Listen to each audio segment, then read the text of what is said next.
आइए दोस्तों, स्वागत है आप सभी का एमएस कोचिंग फ्यूचर का एक और नए वीडियो में। यदि आप भी मैट्रिक बोर्ड परीक्षा 2025 में शामिल होने वाले विद्यार्थी है और आपका जो है सामाजिक विज्ञान के पेपर 20 फरवरी के होने वाला है, तो बिल्कुल बाबू इस वीडियो को अंत तक देख लीजिए, क्योंकि इस वीडियो में बिल्कुल वायरल पेपर हम लेकर आए हैं। यानी वैसा चुना हुआ प्रश्न जो बिल्कुल आपके मैट्रिक बोर्ड परीक्षा 2025 में 20 फरवरी के जो होने वाला पेपर है उसमें निश्चित रूप से पूछा जाएगा। क्योंकि अगर इस तरह के वीडियो को आप शुरू से अंत तक देख लेते हैं तो बिल्कुल इस तरह की वीडियो से आपके 40 वस्तुनिष्ठ प्रश्न जो कंप्लीट करना है बिल्कुल कंप्लीट हो जाएगा। क्योंकि आपको पता है कि आपके एग्जाम में 1 से 80 वस्तुनिष्ठ प्रश्न पूछा जाता है। तो बाबू इस वीडियो के सारे प्रश्नों का आप सही सही उत्तर दे दीजिए और आप पूरे गिन के दीजिए उत्तर कि आपका कितना सही हो रहा है, और इससे अंदाजा हो जाएगा कि आप कितने तैयारी कर चुके हैं। तो चलिए, जितने भी विद्यार्थी 2025 में बोर्ड परीक्षा में शामिल होने वाले हैं वो फटाफट इस वीडियो को लाइक करिए। और चलिए हम वीडियो को शुरू करते हैं। तो देखते हैं कि आज का वीडियो का पहला प्रश्न दिया हुआ है कि भारत में किस तरह के लोकतंत्र की व्यवस्था की गई है। तो याद रखना कि भारत में जो लोकतंत्र की व्यवस्था की गई है ना, वह लोकतंत्र किस प्रकार के है पूछा गया है। तो याद रखिए कि अप्रत्यक्ष लोकतंत्र की व्यवस्था जो है भारत में की गई है। ऑप्शन बी बिल्कुल इसका राइट उत्तर, सही उत्तर है। बिल्कुल इस वीडियो में हम कंप्लीट 1 से 80 प्रश्न बताएंगे और वो वायरल प्रश्न होगा जो आपके बोर्ड एग्जाम में निश्चित रूप से 20 फरवरी के पूछे जाएंगे। तो वीडियो को अंत तक आप जरूर देखिएगा, क्योंकि अगर अंत तक आप देखते हैं तो निश्चित रूप से कि आपके बोर्ड एग्जाम में इसमें से 40 प्रश्न आने वाला है। तो भारत का कान्हा राष्ट्रीय पार्क प्रसिद्ध है। भारत का कान्हा राष्ट्रीय पार्क किसके लिए प्रसिद्ध है? तो याद रखना है कि बाघ के लिए प्रसिद्ध है कान्हा राष्ट्रीय पार्क। याद रखना, ऑप्शन बी बिल्कुल इसका राइट उत्तर, सही उत्तर हो जाएगा। चलिए बढ़ते हैं अगले प्रश्न की ओर। 3 नंबर प्रश्न है कि औद्योगिक क्रांति योजना के तहत पहले या शुरू में कौन से उद्योग शामिल थे? औद्योगिक क्रांति योजना के तहत पहले या शुरू में कौन से उद्योग शामिल थे? तो 3 नंबर प्रश्न का सही उत्तर कोयला, कपास और लौह उद्योग शामिल था। ऑप्शन ए बिल्कुल इसका सही उत्तर है, कोयला, कपास और लौह। बिल्कुल इस वीडियो को अंत तक देखना है, और अंत तक अगर देखते हैं, एंड तक देखते हैं, तो बिल्कुल अंत में हम 2 प्रश्न आप लोग से पूछेंगे। अगर इस दोनों प्रश्न का आप सही सही उत्तर देंगे कमेंट में तो हम समझ सकते, पहली बार देख रहे हैं तो बिल्कुल सब्सक्राइब कर लीजिए, क्योंकि यह यूट्यूब चैनल बिल्कुल आपके लिए सारे सब्जेक्टों का वीडियो बना रहा है ताकि आपके बोर्ड एग्जाम में अच्छे अंक प्राप्त हो जाए। तो 4 नंबर प्रश्न है कि किस युद्ध के बाद जर्मनी का एकीकरण पूरा हुआ? तो 4 नंबर प्रश्न का सही उत्तर हो जाएगा सेडान। ये अर्थात सेडान के युद्ध के बाद है जो ना जर्मनी का एकीकरण पूरा हो गया था। ऑप्शन डी इसका राइट उत्तर, सही उत्तर हो जाएगा। चलिए बढ़ते हैं अगले प्रश्न की ओर। 5 नंबर प्रश्न बिल्कुल वायरल पेपर इंपोर्टेंट प्रश्न है। एक वीडियो आप कंप्लीट देख लीजिए, मेरा वादा है, और गारंटी के साथ आप 40 प्रश्न का सही सही उत्तर देकर आइएगा, क्योंकि पूरे किताब और पूरे मॉडल पर से चुनकर प्रश्न इसमें रखा गया है। तो 5 नंबर प्रश्न देख पा दिया हुआ है कि निम्नलिखित में से किसे साम्यवाद के संस्थापक के रूप में जाना जाता है? तो निम्नलिखित में से किसे साम्यवाद के संस्थापक के रूप में जाना जाता है? तो 5 नंबर प्रश्न का सही उत्तर कार्ल मार्क्स को जाना जाता है। ऑप्शन डी बिल्कुल इसका राइट उत्तर, सही उत्तर हो जाएगा। अगले प्रश्न को बढ़ते हैं। 6 नंबर प्रश्न दिया हुआ है कि झारखंड के झरिया क्षेत्र में मुख्यतः क्या पाया जाता है? तो झारखंड के जो झरिया क्षेत्र है ना, उसमें क्या पाया जाता है? याद रखना है बाबू की कोयला पाया जाता है। ऑप्शन डी बिल्कुल इसका राइट उत्तर, सही उत्तर है। झारखंड के झरिया में कोयला पाया जाता है, याद करके रख लेना है। ऑप्शन डी बिल्कुल इसका राइट उत्तर, सही उत्तर है। अगले प्रश्न को बढ़ेंगे। 7 नंबर प्रश्न दिया हुआ है कि राजनीतिक दलों की नींव सर्वप्रथम किस देश में पड़ी? तो राजनीतिक दलों के नींव जो था ना, नींव यानी सर्वप्रथम किस देश में पड़ा था? तो याद रखना है कि ब्रिटेन देश में राजनीतिक दलों का नींव पड़ा था। ऑप्शन इसका ये बिल्कुल राइट उत्तर, सही उत्तर हो जाएगा। अगले प्रश्न को बढ़ते हैं। 8 नंबर प्रश्न देखेंगे। दिया हुआ है कि भारत में नीति आयोग की स्थापना हुई थी। याद रखना है कि भारत में नीति आयोग की स्थापना 1950 इसमें हुआ था। ऑप्शन है बिल्कुल इसका राइट उत्तर, सही उत्तर है। बिल्कुल आप 1 से 80 प्रश्न देख लीजिए, और इस प्रकार के अनेक वीडियो आपके मिल जाएगा इस देखने के लिए इस यूट्यूब चैनल के माध्यम से। तो बिल्कुल इस यूट्यूब चैनल को जाइए और सब्सक्राइब करिए और सारे वीडियो को देख लीजिए बोर्ड एग्जाम से पहले, और बोर्ड एग्जाम में अच्छे से अच्छे अंक प्राप्त कर लीजिए। क्योंकि अगर इस वीडियो को कंप्लीट आप देख के जाते हैं और इसमें सारे प्रश्न का सही सही उत्तर आप कमेंट में बताते हैं तो निश्चित रूप से आपका 100% तैयारी माना जाएगा। तो चलिए देखते हैं। हम 9 नंबर प्रश्न दिया हुआ है कि साम्यवादी घोषणा पत्र के लेखक थे। तो साम्यवादी घोषणा पत्र के लेखक थे कार्ल मार्क्स और एंगल्स। कौन थे? कार्ल मार्क्स और एंगल्स। ऑप्शन डी बिल्कुल इसका राइट उत्तर, सही उत्तर हो जाएगा। अगले प्रश्न को बढ़ेंगे। 10 नंबर प्रश्न दिया हुआ है कि निम्नलिखित व्यक्ति में कौन लोकतंत्र में रंगभेद के विरोधी नहीं थे। तो निम्नलिखित जो व्यक्तियों में है ना, कौन लोकतंत्र के रंगभेद के विरोधी नहीं थे। तो 10 नंबर प्रश्न का सही उत्तर ऑप्शन डी था। तो जेड गुडी जो थे लोकतंत्र के रंगभेद में विरोधी नहीं थे। ऑप्शन डी बिल्कुल इसका राइट उत्तर सही उत्तर हो जाएगा।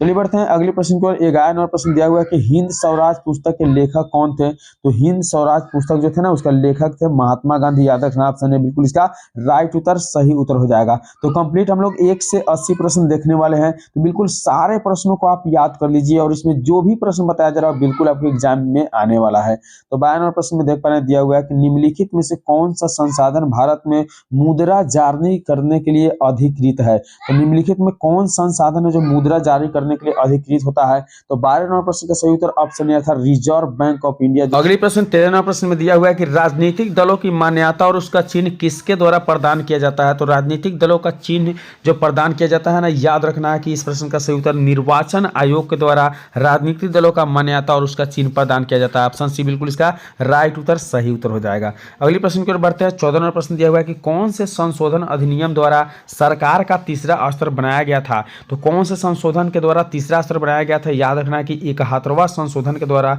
तीसरा स्तर बनाया गया था। ऑप्शन है बिल्कुल इसका राइट उत्तर सही उत्तर है। बिल्कुल आपको करना क्या है कि पूरे वीडियो को शुरू से अंत तक देखना है और सारे प्रश्न को याद कर लेना है और एक एक प्रश्न का अगर सही सही उत्तर आपको पता है तो बिल्कुल कमेंट में देते चलिए और लास्ट में आपको बताना है कि कितने प्रश्न का आप सही सही उत्तर दे पाए हैं। तो अगला प्रश्न दिया हुआ है कि बोल्शेविक क्रांति का नेतृत्व यानी बोल्शेविक क्रांति कब हुआ था यह पूछा जा रहा है। तो बोल्शेविक क्रांति याद रखना है कि नवंबर 1917 को हुआ था। ऑप्शन बी बिल्कुल इसका राइट उत्तर सही उत्तर हो जाएगा। अगले प्रश्न की ओर बढ़ेंगे। 16 नंबर प्रश्न बिल्कुल इंपॉर्टेंट प्रश्न, वायरल प्रश्न, वीवीआई प्रश्न है, हर बार बोर्ड एग्जाम में पूछे जाते हैं। तो दिया हुआ है कि हिंद चीन पहुंचने वाले प्रथम व्यापारी कौन थे। तो याद रखना है कि पुर्तगाली हिंद चीन पहुंचने वाले प्रथम व्यापारी के रूप में माने जाते हैं। ऑप्शन सी बिल्कुल इसका राइट उत्तर सही उत्तर हो जाएगा। अगले प्रश्न की ओर बढ़ेंगे। 17 नंबर प्रश्न दिया हुआ है कि राष्ट्रीय स्वयं सेवक संघ की स्थापना कब और किसने की थी। तो राष्ट्रीय स्वयं सेवक संघ की स्थापना जो था ना, याद रखना है कि इसे किया गया था 1925 में केबी हेडगेवार के द्वारा। ऑप्शन बी बिल्कुल इसका सही उत्तर है केबी हेडगेवार। अगले प्रश्न की ओर बढ़ेंगे। 28 नंबर प्रश्न बिल्कुल वायरल पेपर इंपॉर्टेंट प्रश्न है। आपको करना कुछ नहीं है, बस यही करना है कि सारे वीडियो को देख जाना है इस यूट्यूब चैनल के माध्यम से और जो भी वीडियो बनाया जा रहा है बिल्कुल सुबह शाम आपको देखने के लिए मिल जा रहा है। चलिए अगले प्रश्न देखेंगे। 28 नंबर प्रश्न दिया हुआ है कि इंग्लैंड में सभी स्त्रियों एवं पुरुषों को वयस्क मताधिकार कब प्राप्त हुआ था। तो याद रखना है कि इंग्लैंड में जो वयस्क मताधिकार प्राप्त हुआ था ना, वह डेट था आपको 1918 यानी ऑप्शन सी बिल्कुल इसका राइट उत्तर सही उत्तर हो जाएगा। अगले प्रश्न पर बढ़ेंगे। 19वां प्रश्न दिया हुआ है कि कौन सा सामाजिक वर्ग बुद्धिजीवी वर्ग के रूप में उभर कर आया है। तो 19वां प्रश्न का सही उत्तर है मध्यम वर्ग जो है समाज से सामाजिक वर्ग बुद्धिजीवी वर्ग में उभर के आया है वो मध्यम वर्ग है। ऑप्शन डी बिल्कुल इसका राइट उत्तर सही उत्तर हो जाएगा। चलिए बढ़ते हैं अगले प्रश्न को। और 20 नंबर प्रश्न दिया हुआ है कि प्राचीन काल में किस स्थल मार्ग से एशिया और यूरोप का व्यापार हुआ करता था।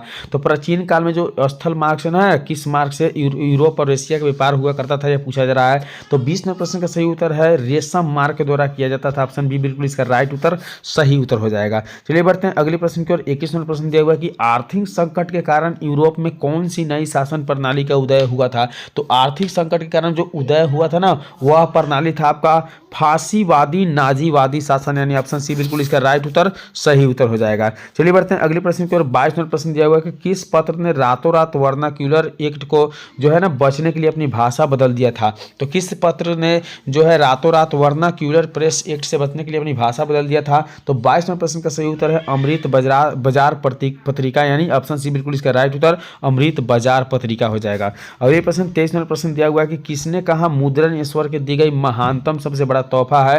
तो याद रखना है कि यह कथन जो कहा गया था वो मार्टिन लूथर के द्वारा कहा गया था कि किस मुद्रण ईश्वर की दी गई एक महानतम देन सबसे बड़ा तोहफा है यानी ऑप्शन बी बिल्कुल इसका राइट उत्तर सही उत्तर हो जाएगा। अगले प्रश्न की ओर बढ़ेंगे। 24 नंबर प्रश्न दिया हुआ है कि सोपानी कृषि किस राज्य में प्रचलित है। याद रखना है कि सोपानी कृषि जो है ना उत्तराखंड में प्रचलित है यानी ऑप्शन डी बिल्कुल इसका राइट उत्तर सही उत्तर हो जाएगा। एक एक करके आप लोग सारे प्रश्नों को देख जाइए और सभी प्रश्नों का सही सही उत्तर कमेंट में करते चलिए और बिल्कुल अंत में बताना है कि आप कितने प्रश्न को सही कर पाए हैं। बिल्कुल अगली प्रश्न यानी 25 नंबर प्रश्न दिया हुआ है कि प्राणियों के शरीर में कितना प्रतिशत जल की मात्रा निहित होती है। याद रखना है बिल्कुल वायरल प्रश्न है, वीवीआई प्रश्न है 2025 के लिए। तो इस प्रश्न का सही उत्तर हो जाएगा 65% यानी प्राणियों के शरीर में लगभग जो है ना 65% जल है यानी ऑप्शन सी इसका बिल्कुल सही उत्तर राइट उत्तर हो जाएगा। अगले प्रश्न 26 नंबर प्रश्न दिया हुआ है कि वन संरक्षण एवं प्रबंधन की दृष्टि से वनों को कितने वर्गों में वर्गीकृत किया गया है। तो वन संरक्षण एवं प्रबंधन की दृष्टि से वनों को जो है ना वर्गों में वर्गीकृत किया गया है। तो 26 नंबर प्रश्न का सही उत्तर हो जाएगा 3 वर्गों में। ऑप्शन बी बिल्कुल इसका राइट उत्तर सही उत्तर हो जाएगा।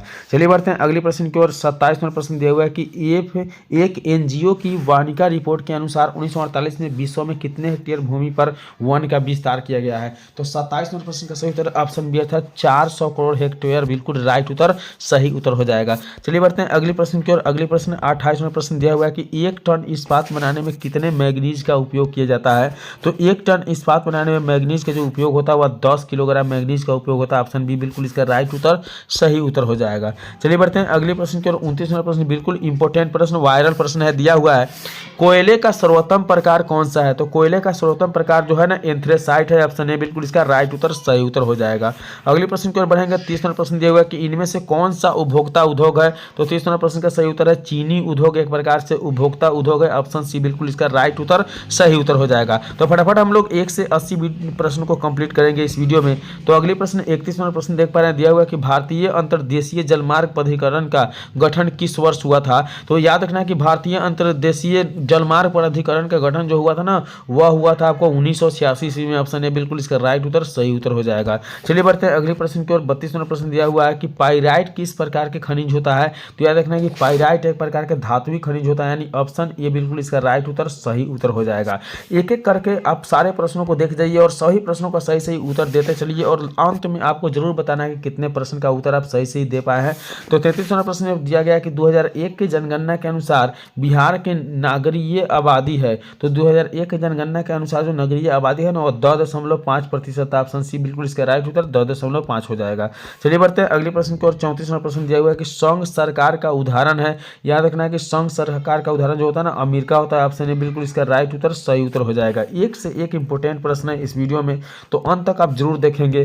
35 नंबर प्रश्न दिया हुआ कि भारतीय लोकतंत्र में सत्ता के विरुद्ध जन आक्रोश किस दशक से प्रारंभ हुआ था। तो भारतीय लोकतंत्र में सत्ता के विरुद्ध जन आक्रोश जो है ना किस दशक से प्रारंभ हुआ था।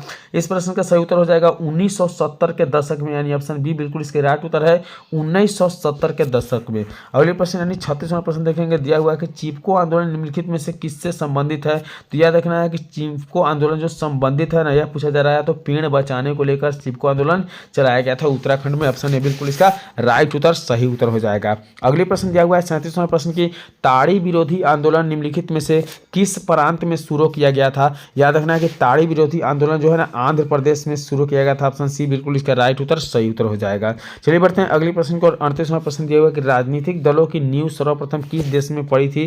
तो याद रखना है कि राजनीतिक दलों का नींव जो है ना वह आपको ग्रेट ब्रिटेन में पड़ा था। ऑप्शन ए बिल्कुल इसका राइट उत्तर सही उत्तर हो जाएगा। चलिए बढ़ते हैं अगले प्रश्न की ओर। 39वां प्रश्न दिया हुआ है कि गठबंधन की सरकार बनाने की महानतम संभावना किस प्रकार की दलीय व्यवस्था में रहती है। तो याद रखना है कि गठबंधन की सरकार बनाने की जो महानतम संभावना है ना वह एक प्रकार से बहुदलीय व्यवस्था में रहती है, यानी ऑप्शन सी बिल्कुल इसका राइट उत्तर सही उत्तर हो जाएगा। बिल्कुल हम लोग 40वां प्रश्न की ओर बढ़ चुके हैं। अब दिया हुआ है 40वां प्रश्न निम्नलिखित में से कौन सा राष्ट्रीय दल नहीं है। तो 40वां प्रश्न का सही उत्तर ऑप्शन सी था लोक जनशक्ति पार्टी जो है ना राष्ट्रीय दल नहीं है। याद रखना ऑप्शन सी बिल्कुल इसका राइट उत्तर सही उत्तर हो जाएगा। चलिए बढ़ते हैं अगले प्रश्न की ओर। दिया हुआ है कि इनमें से किस देश में मिश्रित अर्थव्यवस्था है। तो याद रखना है कि मिश्रित अर्थव्यवस्था जो है ना भारत में। ऑप्शन सी बिल्कुल इसका राइट उत्तर है सही उत्तर है। तो हम लोग 1 से 41 प्रश्न अभी तक देख लिया है, लेकिन हम लोग 1 से 80 प्रश्न देखने वाले हैं। तो चलिए फटाफट वीडियो को लाइक करिए और आगे बढ़ते हैं हम लोग 42वां प्रश्न की ओर। 42वां प्रश्न दिया हुआ है कि इनमें से किसे पिछड़ा राज्य कहा जाता है। तो याद रखना है कि बिहार को पिछड़ा राज्य कहा जाता है। ऑप्शन सी बिल्कुल इसका राइट उत्तर सही उत्तर हो जाएगा। अगले प्रश्न है कि शेयर बाजार का नियामक संस्था है। तो शेयर बाजार का नियामक संस्था जो है ना SEBI है, यानी सेबी है। ऑप्शन बी बिल्कुल इसका राइट उत्तर सही उत्तर हो जाएगा। चलिए बढ़ते हैं अगले प्रश्न। 44वां प्रश्न दिया हुआ है कि इनमें से कौन संस्थागत वित्त का साधन है। तो इनमें से कौन संस्थागत वित्त का साधन है। तो याद रखना है कि व्यावसायिक बैंक जो है संस्थागत वित्त का साधन है। ऑप्शन सी बिल्कुल इसका राइट उत्तर सही उत्तर होने वाला है। चलिए बढ़ते हैं अगले प्रश्न की ओर। 45वां प्रश्न दिया हुआ है कि भारत की वित्तीय राजधानी किस शहर को कहा गया है। तो भारत की वित्तीय राजधानी किस शहर को कहा गया है। तो याद रखना है कि 45वें प्रश्न का सही उत्तर जो है मुंबई को भारत की वित्तीय राजधानी कहा गया। ऑप्शन ए बिल्कुल इसका राइट उत्तर सही उत्तर हो जाएगा। चलिए बढ़ते हैं अगले प्रश्न को। और 46वां प्रश्न दिया हुआ है कि इनमें से कौन एक बीमारू राज्य नहीं है। तो याद रखना है कि 46वां प्रश्न का सही उत्तर है कर्नाटक एक बीमारू राज्य नहीं। ऑप्शन सी बिल्कुल इसका राइट उत्तर सही उत्तर हो जाएगा। अगले प्रश्न 47वां प्रश्न दिया हुआ है कि वैश्वीकरण के मुख्य अंग कितने होते हैं। याद रखना है कि वैश्वीकरण के मुख्य अंग 4 होते हैं। ऑप्शन डी बिल्कुल इसका राइट उत्तर सही उत्तर हो जाएगा। चलिए बढ़ते हैं अगले प्रश्न की ओर। 48वां प्रश्न दिया हुआ है कि भारत में उपभोक्ता संरक्षण अधिनियम की घोषणा कब हुई थी। थी। तो भारत में उपभोक्ता संरक्षण अधिनियम की जो घोषणा हुई थी वह 1986 में हुआ था। ऑप्शन ए बिल्कुल सही उत्तर है, राइट उत्तर है। चलिए बढ़ते हैं अगले प्रश्न की ओर। 49 नंबर प्रश्न दिया हुआ है कि स्वर्ण भस्मों के यानी स्वर्ण भस्मों की परिशुद्धता को सुनिश्चित करने के लिए किस मान्यता प्राप्त चिन्ह का आवश्यक होता है। तो याद रखना है कि हॉलमार्क का गहने के जो है 100% सही होने के पहचान होती है। ऑप्शन बी बिल्कुल इसका राइट उत्तर सही उत्तर हो जाएगा। चलिए बढ़ते हैं अगले प्रश्न की ओर। 50 नंबर प्रश्न दिया हुआ है कि निम्नलिखित नदियों में से किसे बंगाल का शो कहा जाता है। तो याद रखना है कि दामोदर नदी को बंगाल का शो कहा जाता है, वही कोसी नदी को बिहार का शो कहा जाता है। ऑप्शन डी बिल्कुल इसका राइट उत्तर है। तो इस प्रकार से इस वीडियो में 1 से 50 प्रश्न बताए हैं। तो इस तरह का लगातार वीडियो को देखने के लिए आप इस यूट्यूब चैनल को जरूर सब्सक्राइब कर लीजिएगा। और आपको बता दें कि हम जैसे कि कहे थे कि आपको लास्ट में हम प्रश्न करने वाले हैं, और अगर उस प्रश्नों का आप सही उत्तर देते हैं तो बिल्कुल हम समझ जाएंगे कि आपका तैयारी जो है बेहतरीन तरीका से हो गया है। तो चलिए जो प्रश्न हम पूछ रहे हैं वह प्रश्न है, पहला प्रश्न कि किस खनिज को उद्योगों का जननी माना जाता है, इसका सही उत्तर आपको देना है। और दूसरा प्रश्न है कि मेजनी का संबंध किस संगठन से था। चलिए मिलते हैं अगले वीडियो में, तब तक के लिए बाय।